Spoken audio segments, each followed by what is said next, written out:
Bismillahirrahmanirrahim. Assalamualaikum warahmatullahi wabarakatuh. Selamat pagi dan sangat pagi. Jumpa kembali dengan Ugi dalam pelajaran pendidikan Pancasila kewarganegaraan tentang bab 1 kedudukan dan fungsi Pancasila, di mana hari ini Bapak akan menjelaskan soal-soal yang telah diberikan, bagaimana penyelesaiannya.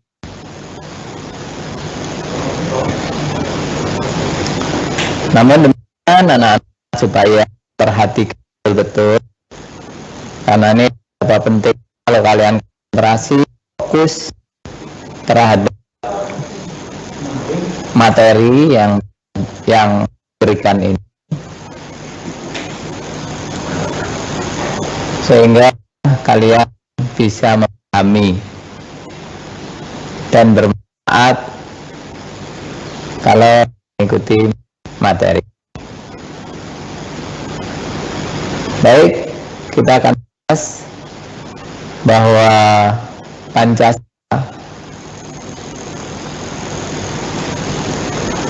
telah disepakati dalam sidang PKI tanggal 4 Agustus, hari setelah proklamasi kemerdekaan.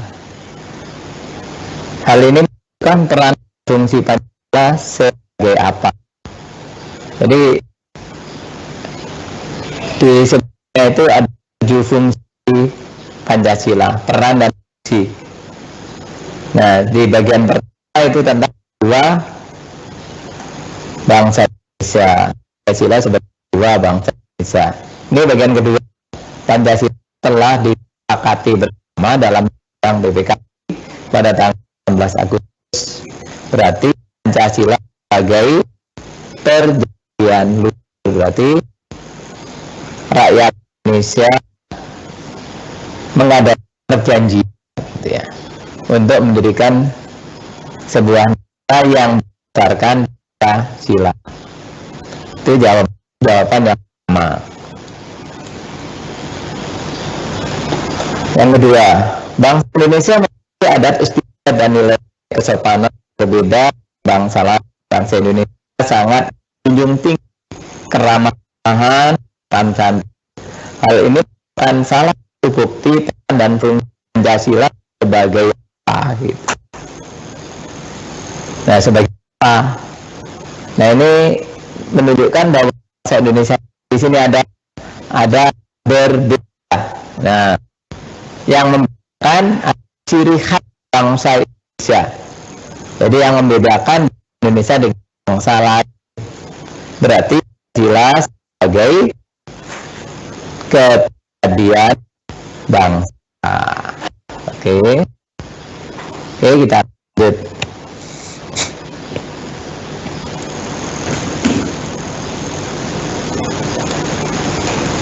Yang ketiga, istilah Pancasila dalam kenegaraan pertama kali disampaikan dalam sidang PPKI tanggal 1 Juni.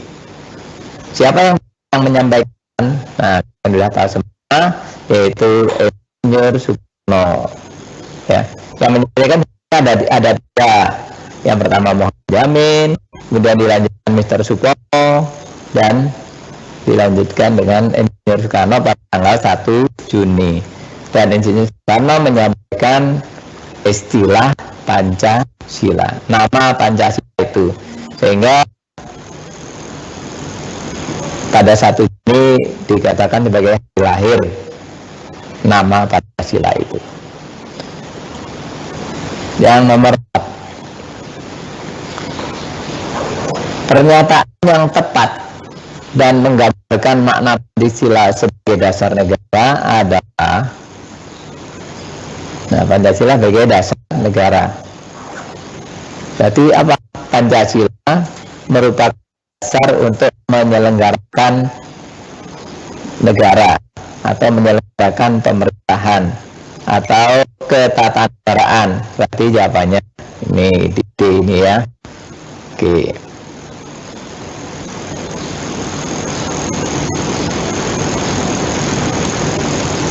Pernyataan Pancasila sebagai dasar negara secara benar dan jelas, tegas, terdapat dalam, nah ini kalian sudah tahu semua, Pancasila benar itu dalam pembukaan Undang-Undang Dasar 1945 alinea keempat.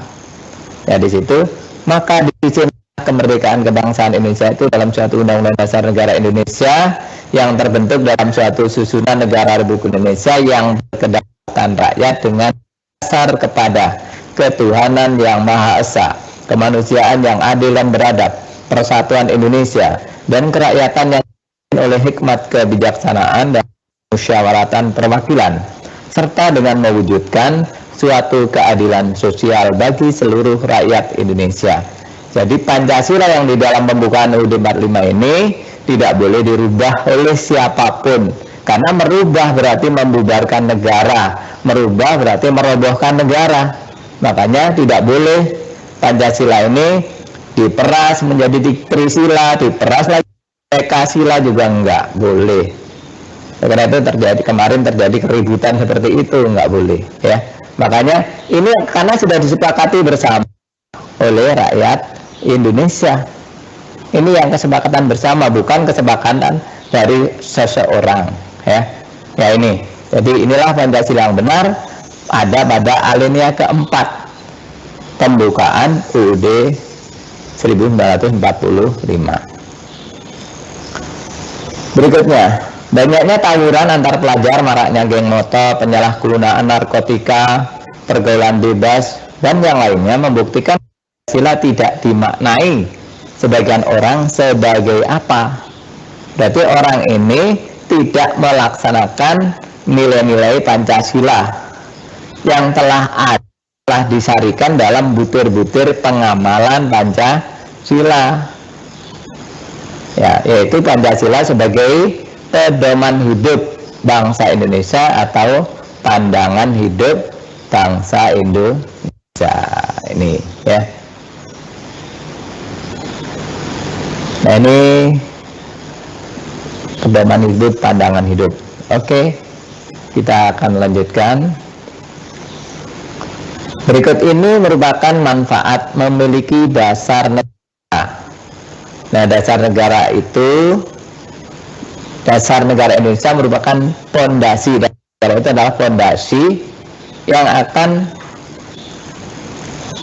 mempermudah, memperjelas menuju cita-cita, yaitu memiliki arah, tujuan, dan cita-cita yang jelas, yaitu sebagai pandangan hidup dan juga ideologi negara. Jadi inti yang kita bahas awalnya itu adalah dasar negara. Kemudian Pancasila itu berfungsi sebagai ideologi negara, berfungsi sebagai pandangan hidup bangsa Indonesia. Kemudian dan peran-perannya banyak sekali. Ada tujuan negara Indonesia, kemudian yang tadi sudah disampaikan di bagian pertama. Oke, akan kita lanjutkan yang nomor 8 ini. Nilai dasar sila pertama sangat mendukung persatuan dan kesatuan bangsa karena mengandung karakter dasar. Sila pertama apa? Ciri khasnya apa gitu ya? Ciri khasnya, butirnya juga apa, ada di sini. Nilai dasar ini yang mendukung persatuan dan kesatuan apa? Bukan pemersatu dan bukan iman takwa, bukan. Yang mendukung ini bagaimana sikap orang dalam beragama, saling menghormati antara pemeluk agama yang satu dengan agama lain, sehingga karena saling menghormati maka terjadilah persatuan dan kesatuan bangsa yang ada. Jadi jawabannya adalah pada A.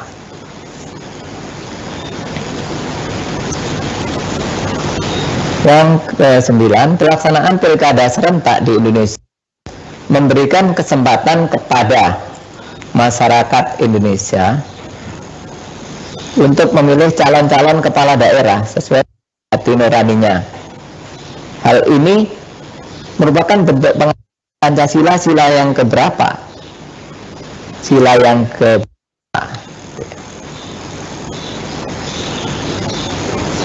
ada sila kemanusiaan, persatuan, kerakyatan.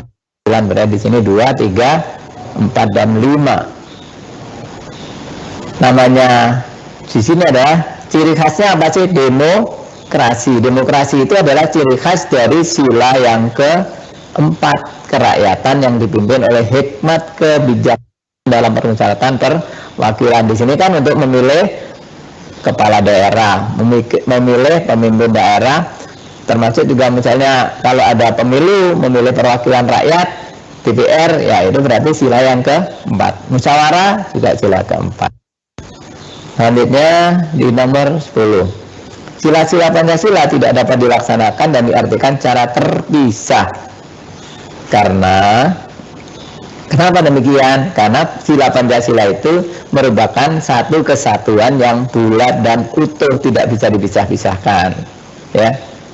Makanya saya ulang lagi, tidak boleh dijadikan trisila maupun ekasila juga nggak boleh. Tetap satu dan saling menjiwai. Tapi sila yang utama adalah sila pertama, ketuhanan yang Maha Esa, menjiwai sila yang kedua, ketiga, keempat dan kelima. Sila kedua dijiwai oleh sila pertama atau didasari oleh sila yang pertama dan selanjutnya menjiwai sila-sila berikutnya. Lanjut.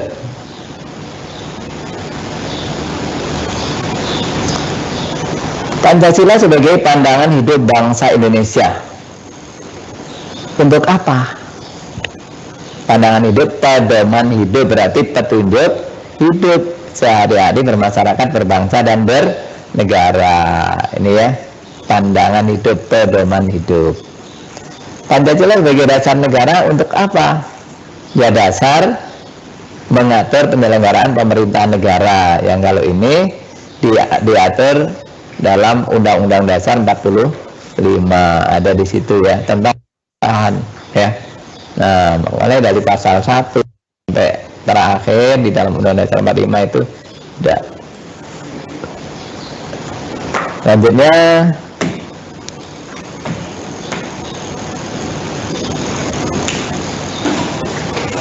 bahwa segala peraturan yang berlaku di Indonesia, baik yang tertulis maupun yang tidak tertulis,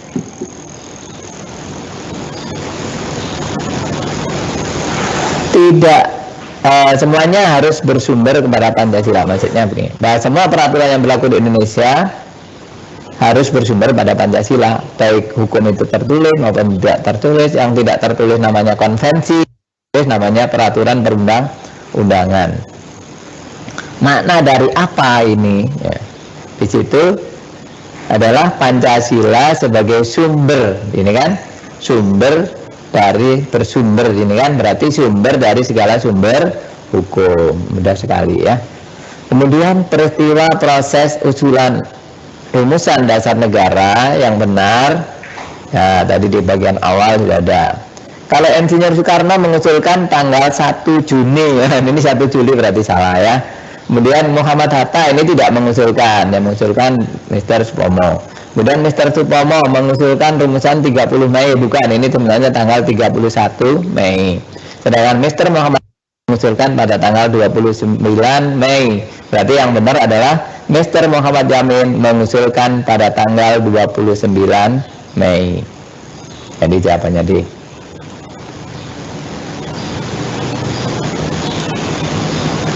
Mendahulukan kepentingan bangsa dan negara di atas kepentingan pribadi atau golongan adalah pengamalan Pancasila, sila yang keberapa.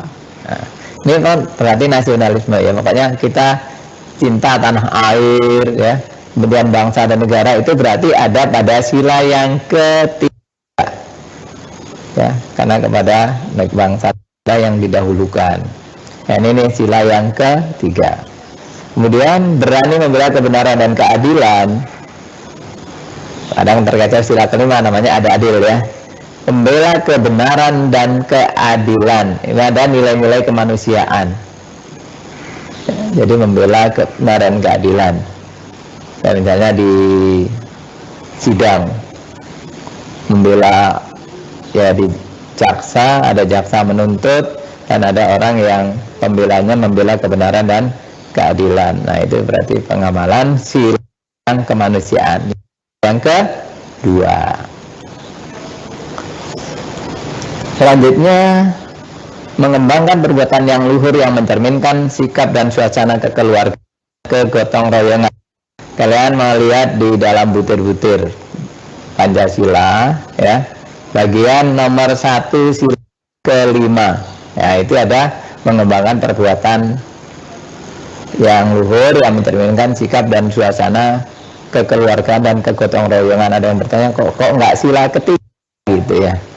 Nah, ini adalah karena di sini setiap hal-hal yang bernilai kekeluargaan seperti ya kalau kita mengadakan arisan, kalau kita ada mengadakan koperasi dan sebagainya, ya, nilai kekeluargaan yang sosial yang di dalam masyarakat itu, ya, adalah ini termasuk nilai sosial bagi seluruh rakyat Indonesia. Ada sila yang kelima, ya. Nah, ini ada butir pertama, ini butir yang pertama. Kemudian di nomor 18, sila Pancasila merupakan satu kesatuan yang utuh, tidak bisa dipisah-pisahkan. Nah, kemarin di tugasnya itu disuruh menjelaskan mana yang benar, yang salah. Ini dicari yang salah, namanya kecuali, ya. Sila pertama mendasari dan menjauhi sila yang kedua, ketiga, keempat, dan kelima. Ini mendasari menjauhi sila kedua, keempat, dan kelima. Ini benar. Yang salah yang mana? Sila ketiga dicilai oleh sila keempat, salah, harusnya dicilai oleh sila yang ketiga, ya, berarti yang salah adalah yang C. Berarti jawabannya C, yang ditanyakan kecuali. Oke. Kemudian BPUPKI menyelesaikan tugasnya di akhir penjajahan Jepang. Salah satu di antaranya tugas BPUPKI adalah BPUPKI itu yang bukan merumuskan naskah proklamasi, tapi BPUPKI yang adalah merumuskan undang-undang dasar. Sedangkan A, C, dan D adalah tugasnya PPKI. PPKI kan yang sudah belakangan. Oke. Sekarang dibalik. PPKI telah menyelesaikan tugasnya. Satu di antaranya adalah PPKI. Yang lain tugasnya BPUPKI, berarti ini. Berarti jawabannya adalah apa? PPKI mengesahkan undang-undang dasar. Nah, ini disahkan oleh BPKI, ya. Oke. Upaya menghargai pendapat orang lain dilakukan dengan cara, ya, tidak mencela pendapat apapun yang disampaikan oleh orang lain, ya. Oke. Kemudian demokrasi Pancasila, pemerintahan dari rakyat oleh rakyat untuk rakyat. Sila keberapa? Namanya kerakyatan ini, ya, dari rakyat. Ini ciri khas dari sila yang keempat. Kemudian bahwa segala peraturan yang berlaku di Indonesia baik tertulis maupun tidak bersumber, wah, ini tadi udah benar, ya, yaitu sebagai sumber dari segala sumber hukum. Kemudian rumusan sifat keseluruhan budi manusia, mengakui kedudukan manusia sederajat. Ini ciri khas apa? Ciri khas dari sila kedua. Kemudian dan dengan etikat baik dan rasa tanggung jawab melaksanakan hasil keputusan musyawarah. Berarti ini sila yang keempat. Ini, ya, sudah jelaskan dengan hubungannya dengan musyawarah. Sedangkan yang terakhir, ini menurut Profesor Dr. Darmo Diarjo, istilah Pancasila sudah dikenal sejak zaman Kerajaan Majapahit. Ya, di mana, yang mana ini bukunya yang benar? Ya, betul. Sutasoma karangan Empu Tantura. Sutasoma kan kalau Negara Kertagama karangan Empu Prapanca. Jadi ada ini dibolak-balik, ya. Nah, oke, demikian yang bisa Bapak sampaikan. Mudah-mudahan bermanfaat dan kalian bisa remedi yang kemarin nilainya masih belum mencapai 80. kan kalian nanti bisa nilainya atas 80 semuanya. Ya, tetap semangat. Selalu semangat dalam perjuangan meraih cita-cita. Jadi setiap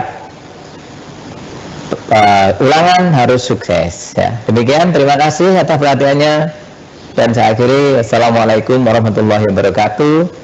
Selamat pagi dan semangat pagi.